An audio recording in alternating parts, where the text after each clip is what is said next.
This story is about mysterious calls that the protagonist receives from the 911 emergency service.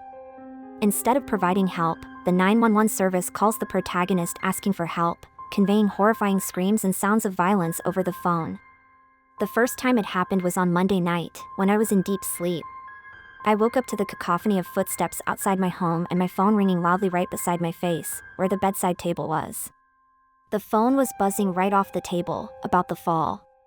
I caught it just in time and put the phone to my ear, not even bothering to look at the number. My head pounded and my throat felt dry. "Hello? 911, we have an emergency," said a shaky female voice. "Sorry? 911, we have an emergency." I took a look at the number, and sure enough, it was 911. My head pounded even harder and I frowned. "I don't understand. We have an emergency. Please, we need your help." "You need my help?" I asked, incredulous. In my sleepy state, nothing made sense, and whatever she was saying sounded like gibberish to me. "I'm not a police officer." "We need your help." Her voice became more desperate, more demanding. "Please." Her tone had dropped abruptly, and I heard the woman's trembling cry. It sent a shiver up my spine, and I sat up in bed, rubbing my eyes. "Hello?" She whispered frantically into the phone, "Please. He's coming. He's here. I can't." There was a loud crack from her side, followed by a scary scream. I never even realized a human could make such sounds. My stomach sank and I removed the phone from my ear, staring at the number. My breath quickened and the call dropped. I wondered what I should do. For a second, I thought of calling the police, but then it dawned on me. Who do you call when the police calls you for help? The second time happened when I was cooking dinner. Previously, I had brushed off the phone call as some prank from the neighborhood's troublemakers, though how they managed to call from the 911 hotline, I don't know. As I was chopping some tomatoes and onions, a shrill ring echoed downstairs. I sighed, dropped the knife, and leapt up the stairs to grab my phone. When I noticed that the call was, again, coming from 911, my heart dropped. Neighborhood pranksters, maybe? A second time? I wiped my hands on my apron and grabbed the humming phone. I put it to my ear slowly. A despairing male voice screamed, "No. Stop." "Hello?" It came out as a hoarse whisper. "Help me," the man yelled into the phone, his voice full of anguish. "They're eating me." "What?" "Please help me." His cries were wretched and pained, and I couldn't help but release the phone from my trembling hands. The phone fell to the floor. The man let out a high-pitched scream and the call ended once again. I didn't bother picking up the phone. I just went downstairs and finished cooking. I didn't tell anyone about these continuous, strange calls. Part of the reason is that I had no one to tell. My family would for sure brush it off as me being a silly kid. My friends would not even believe me. Sometimes I laid in bed and thought of what happened to the people that had called me. Sometimes I wondered what would happen if I were to call 911. Sometimes I asked myself, when will be the next call? The next call was exactly a week later. A ring woke me up from my daydream. I'd been sitting at my desk trying to study, but the words were swimming on the page and my eyelids felt ridiculously heavy, and soon enough, I had drifted off to sleep. Until the shrill ringing of my phone. I opened my eyes, and slowly, reached for my phone, horrified of what would be on the screen. Of course, it was 911 again. The past week, I hadn't gotten any other calls. I debated for a moment whether I should pick up or not. I was convinced now that it wasn't the neighborhood kids. No one can fake such real, anguished cries and screams. And although I had the perfect reason to just decline the call and go back to sleep, another terrifying part of me was curious, and slowly I dragged my finger across the screen, pressing the green button. "Hello." I was greeted by nothing but a piercing, blood-curdling scream from the other side. It was so loud and ear-splitting that I physically jerked in my seat. "God save me," a child cried on the line. She sounded about 8 or 9, and I felt my throat compressing, my stomach tying itself to knots. "God, save me, please." I heard her pleads, followed by a very loud sound of slicing. Something wet and sticky leaking across the floor. A dark part of me already knew that it was blood. For a moment, I listened in silence to the other side. The girl was gone. I heard heavy, raspy breathing. Then, the call ended abruptly. I opened up the back of my phone, removed my number card, and buried my phone deep under my clothes in the wardrobe. I told myself that no matter what, I was not going to pick up next time. My mind was always cloudy and busy, and I felt the effects of the stress a week later. No sleep, no focus, no appetite. But at least no one was calling. One day, I decided that more than anything, I needed a chilly, fresh morning run. So, as the clock ticked 5 a.m., I got into my workout clothes and filled up my water bottle. I stepped outside into the coldness and took a deep breath. I was determined to forget about the awful calls and give myself a break.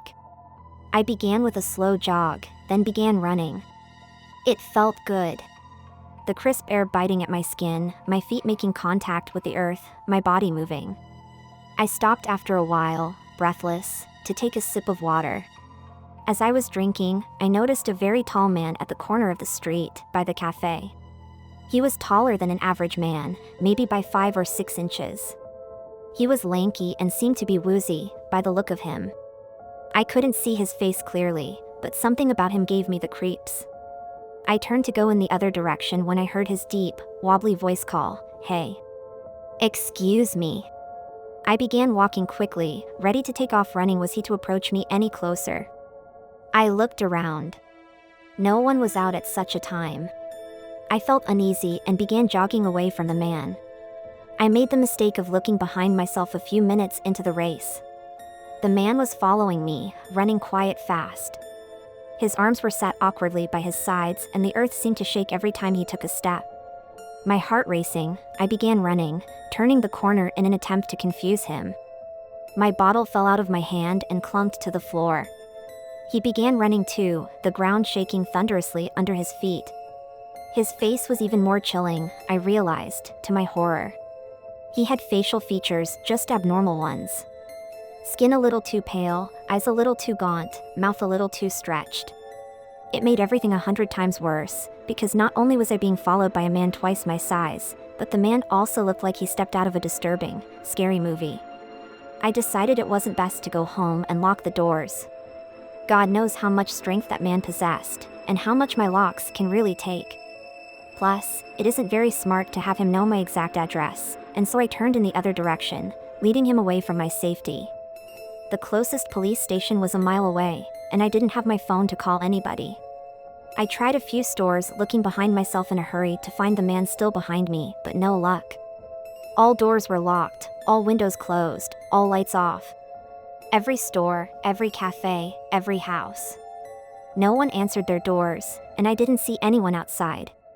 Very unusual, because normally at this time people would be out walking their dogs, hurrying to bus stops, or going for morning runs.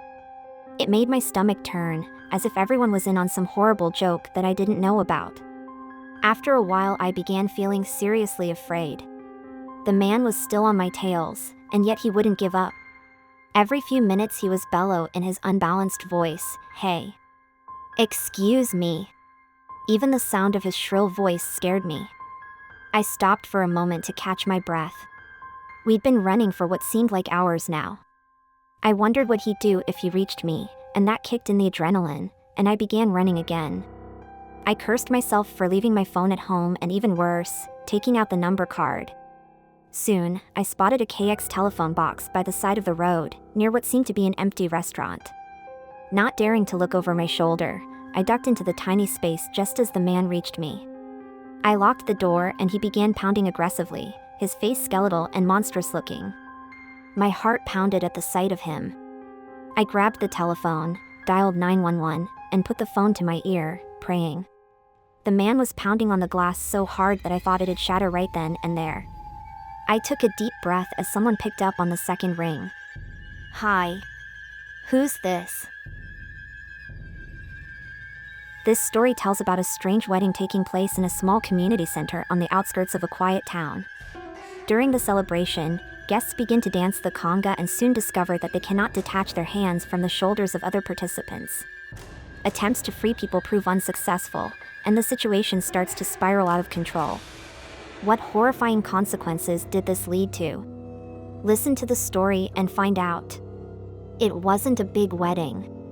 It didn't take place at a fancy golf course or five-star hotel. Just a small community center on the outskirts of a quiet Midwestern town. Family, close friends, an officiant, and serving staff were all that could fit inside those walls. The ceremony went by without a problem, just the usual cold feet warmed by an official kiss. All were happy. Thus the reception started, and quickly everyone was becoming inebriated. Dancing, toasts, and singing filled the space as the hours ticked by until finally someone thought of a brilliant idea. An old classic that everyone knows. Shoulder upon shoulder was grabbed, and soon the conga line had begun to grow. Smiles and kicks were shared as people joined in. The bride and groom, their parents, siblings, old friends, new friends, the officiant, the staff, all were welcomed into the loving line. A memorable finale to the new couple's first official night before people went on their ways. It could have been because of the drinks and fun, but some who did not join the line began to think this conga ride was lasting a bit longer than expected. No one wanted to say a word about it though. The mood was still quite merry in the small community center. But then someone began to yell. First an annoyed yell, seemingly placing blame on the person in front of them. All they could reply was, "What do you mean you can't let go?" Then, ever so slowly, the confusion ran down the line. It started to become quite clear that it was just that, they couldn't let go. Not an "I'm having so much fun I don't want to let go" kind of hold, but quite literally they could not let go of the shoulders in front of them. People pulled and pushed each other trying to get free or at least scratch their nose.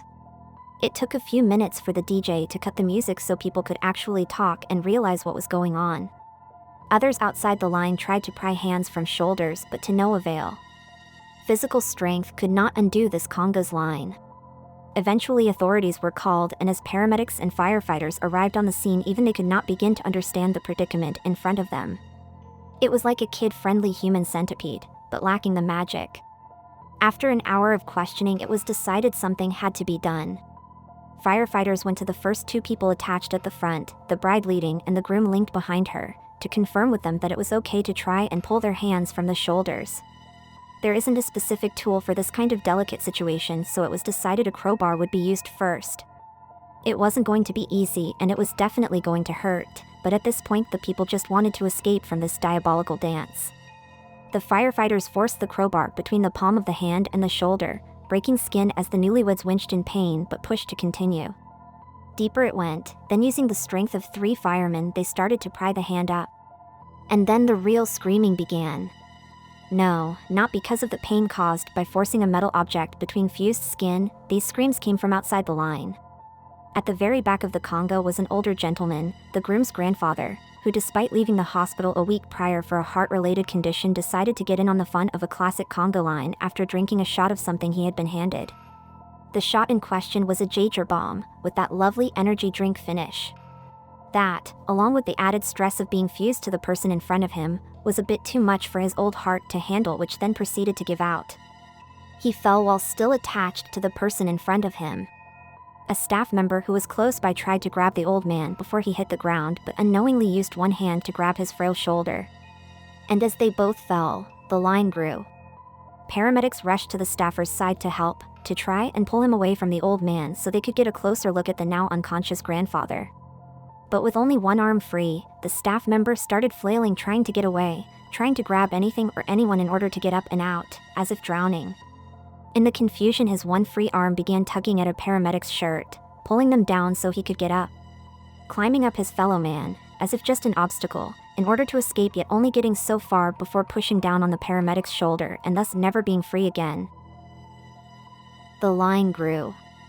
The firemen using the crowbar, shocked by the sudden screams and panic, strayed from their training, lost rhythm, and pushed a bit too hard on the metal bar. A human hand can only take so much force, as the groom soon found out with the crowbar digging up and through the back of his hand. And yet, as he screamed with skin and bone broken and bloody, the groom could not let go. What's more curious is how quickly the loose skin seemed to fuse back into the wife's shoulder without ever healing. It looked as if the groom's hand was melting into his partner. Their screams outmatched the rest. Once a space of happiness and cheering was now filled with horror and cries. Within the next hour, the media began to notice. Reporters, news vans, and helicopters surrounded the community center as the county watched this impossibility unfold. The line was forced outside, and at this point there was a fair amount of paramedics and firefighters attached, howling to let go. Some were asking how they became attached, as most authorities tried to keep their distance from the line after witnessing what happened with the grandfather and staff member. As this dilemma grew, a young woman strolling down the street holding her groceries for the week noticed the disturbance across from her. She stopped abruptly, dropped her bags on the sidewalk, crossed the road, and walked up to the line as if in a trance, only waking up after touching the shoulders of the last person connected. Confusion followed by fear swelled up inside her, but before she could even question what had happened, she felt a pair of hands grab her shoulders. People watched it all unfold on their televisions, computers, and phones over the course of the next few days. What started as a small town's unique issue turned into a global phenomenon. The world was curious. It became apparent that those in the line had to be spoon-fed, sleeping was a challenge in and of itself, and normal bodily functions could no longer be done in private. Needless to say, this conga continued well past its welcome. Some believed it to be a conspiracy, some just outright thought it was fake, and then there were some who saw it as a sign from God. Humans flocked from all over the world, believing that joining in this line was the passage to kingdom come. It got to the point where the military was sent in to stop people from attaching themselves. Fights broke out, and people sprinted over barricades in order to unite with the Holy Line. Soon enough, some members of the military who were trying to stop those from joining began to attach to the line themselves. It grew and it grew and it grew. Politicians, world leaders, criminal cartel members, landlords, no one was safe from the pull of the conga line. After 5 days, the line was spanning the length of the United States. After 10 days, the length of North and South America was involved in the rhythm of the dance. The line became too long to feed everyone. Some began to die of starvation, dehydration, neglect, and exposure. There were a few who became so overcome by stress and malnourishment they could only feel one outcome was available to them: sinking their teeth into their own hands in order to quench the hunger, and maybe even get free, only to find sickening disappointment. But maybe it was the person in front of them who was the issue. Maybe, they thought, maybe if they were dead, I could get free. Killing is no effortless task, but it becomes even more complicated when a person cannot use their own hands, and they've been starved for close to 2 weeks. One can only imagine being in front of another while they are being eaten alive, screaming for help, yet not being able to do a single thing. There were some that pushed against the line, believing it was here to destroy American ideology and that extreme measures were necessary in order to end this nightmare. Or at least that's what certain preachers, conspiracy theorists, and televangelists began to say. But when the improvised explosives went off and the dust settled, even if the whole body should have been vaporized, all that was left was a nightmarish chain of severed torsos attached to one another. Disconnecting from the line, it seemed, was impossible. Even if the attached participants had died, they could not let go. As if their very own arms and shoulders had become that of something else. Something other than human. Governments couldn't understand what was causing this. And the worst part was everyone attached was still able to think freely. They used this free will to do all they could do: beg, scream, and pray. The only thing worse than being attached to the line itself was being close enough to hear it. Until, on the 15th day since the wedding, at exactly 11:15 a.m., the line fell into a simultaneous silence. Approximately 16,067,856 people from the front of the line in Canada to the last known person in Argentina, and even those believed to have perished, stood if they had the limbs to and stared forward. Those who were on their way to attach to the line felt an urge to stop, followed immediately by an urge to run as far as they could in the other direction. The world was quiet for one brief moment. Then 15 minutes after the line went silent, as if hit by some otherworldly force, every single human being in the line buckled and fell, hands still attached. All 16 million people, at the exact same time, had died. As quickly as it grew, it ended. No answers, no screams, it was over. The world had breathed a confused sigh of solace. This conga line had been in everyone's mind for the past 15 days, and it had taken millions with it. Understanding it was an impossibility, but at least now, the people on this planet could try and relax. Forces were dispatched from governments around the world to help clean up the bodies, but with the hands and shoulders still attached, efforts were halted until a legitimate plan of action could be considered. Looting of the bodies became rampant, as there wasn't a force large enough to guard the entirety of the conga line, nor were most people too eager about getting close to it. Ceremonies and funerals were held by outside family and friends as murals were created down the line showing thoughts and prayers to all those affected. After a few days, the bodies were still there, still attached, across 2 continents. Finally, after 15 days, preparations were complete to move and bury the entirety of the 16 million souls. Volunteers and government-paid personnel came to the line together to begin moving the bodies. This nightmare could finally be put to rest, and the world would try its best to move on. It was the largest joint coalition of countries working together in history, and together they began the process of recovery. That is, until it began to twitch. The line convulsed and began to move, not as if it was attached by a large number of individual persons, but as one. It slithered, using the bodies to move in ways the human anatomy was not built to. Bones cracked, skin ripped, and all we could do was watch as it lifted itself up. It didn't need people to come to it anymore. It was coming for us. And it yearns for all to experience its rhythm. I've been seeing a lady in white my entire life. Today, I finally met her. Perhaps saying my entire life is a little bit of a stretch, but it's just been just about that long. My first encounter with her was when I was 8. We just moved to a new neighborhood a couple months back. Now that we were settled, my father had gone on a business trip to Guatemala and came back with a friend. He stayed in our spare bedroom for a couple weeks. One of those nights, it was just me and Mom, as my dad and his friend were still at work. I was in the living room finishing my schoolwork, and my mom was in the kitchen preparing dinner. I remember pulling out my battered copy of Fantastic Mr. Fox and turning on the TV right before it happened. I felt a tickle in the back of my throat, and decided to grab a glass of water. When I got up and walked into the first hallway, something was not right. The hallway felt tighter. The cherry flooring my mom loved so much looked both duller and richer at the same time. The closed door to the spare room in the middle of the hallway seemed to get taller and skinnier. The white walls were curving inwards, and I was at the center of it all. I took a step into the hallway, and nothing happened. The breath I didn't know I was holding was exhaled, and I took another step. I was still okay. I took a deep breath. The faint scent of rotten eggs lingered nearby. I took a few more steps, ignoring the hairs standing up on my arms and the back of my neck. It was when I got to the middle of the hallway that I realized something was wrong. The door to the spare room was closed this morning, and the door was closed when I got home.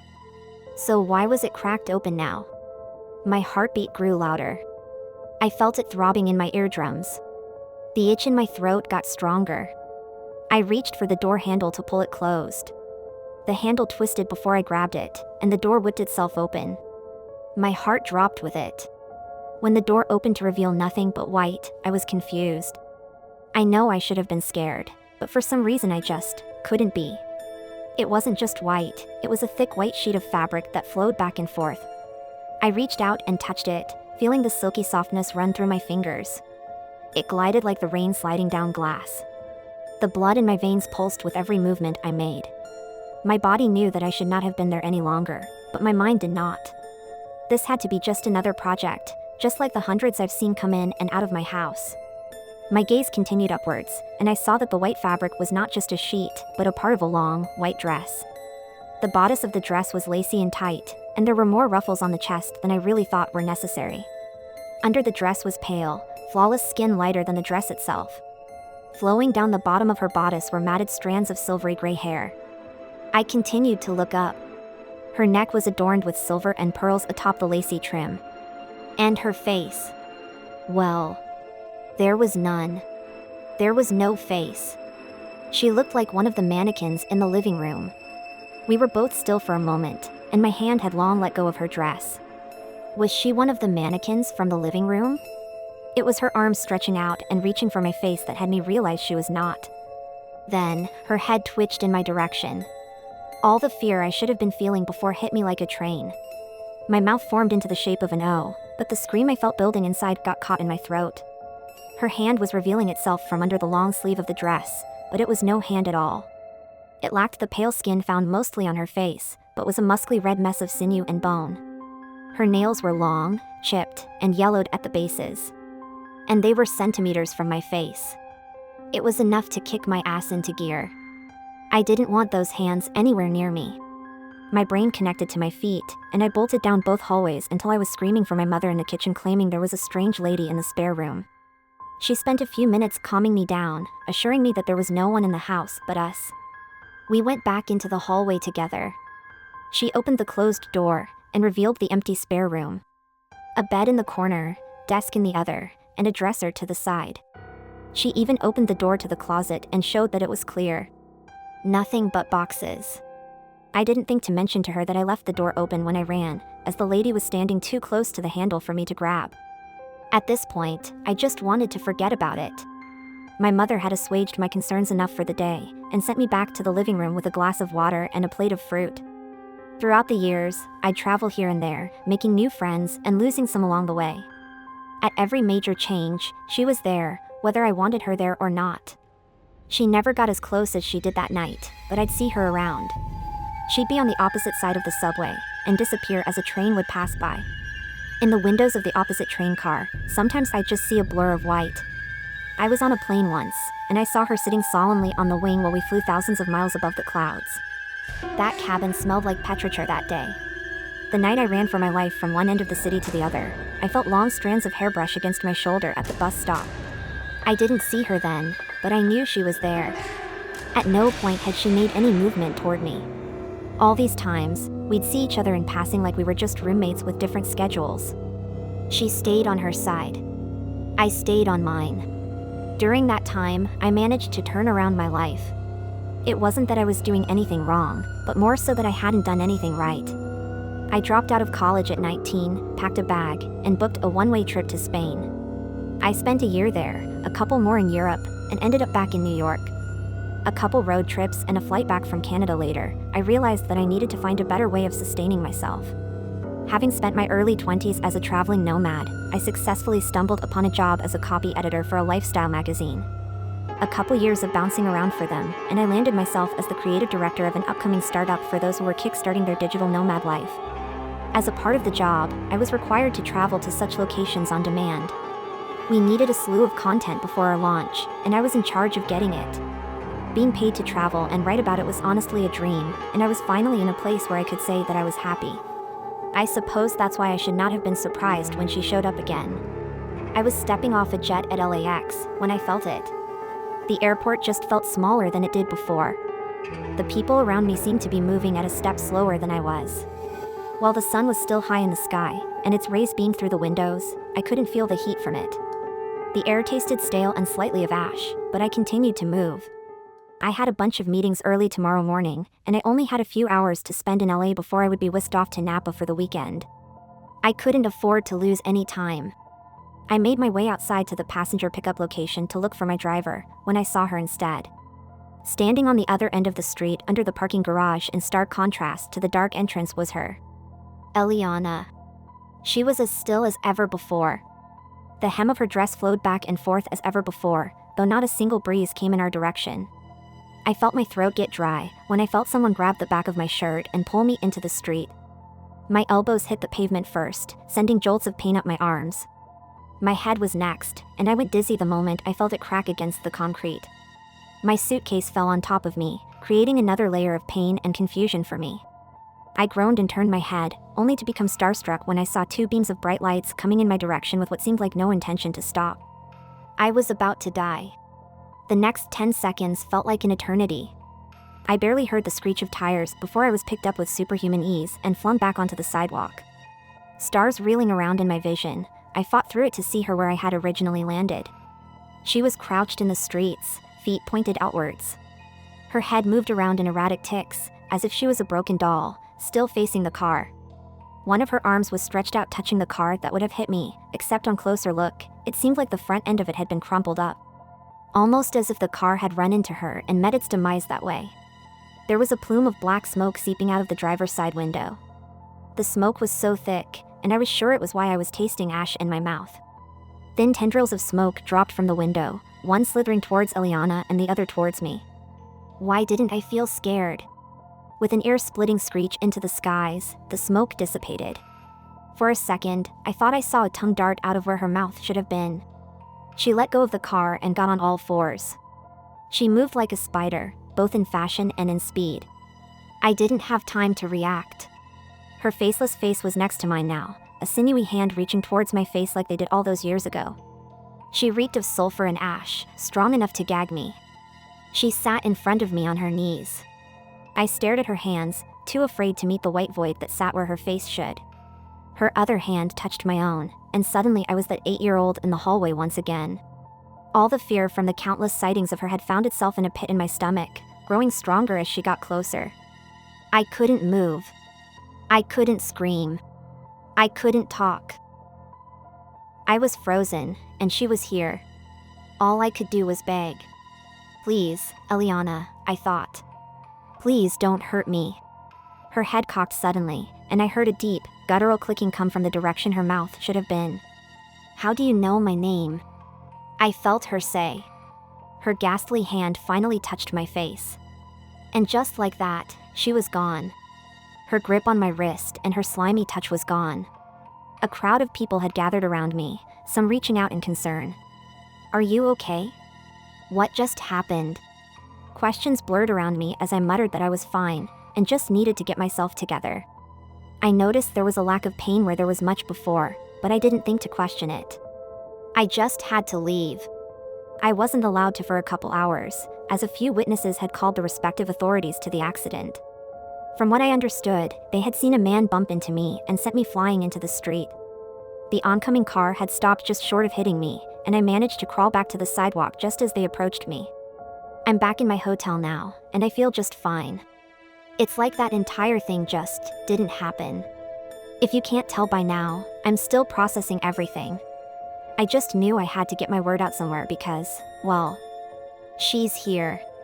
She was waiting for me in the hotel room, sitting at the foot of the bed. The moment I opened the door, the odor of pure sulfur flooded my nostrils. The TV remote was next to her, but the only channel on was static. She doesn't want to speak to me, but I can tell that she's scared. She's been shivering since I got here. She left a single note on the desk that she pointed at when I walked in. Scrawled on the hotel post-it was an elegant script that had to be from Eliana. They know we met. She just keeps staring into the TV. She hasn't told me who they are. I don't know if I want to ask.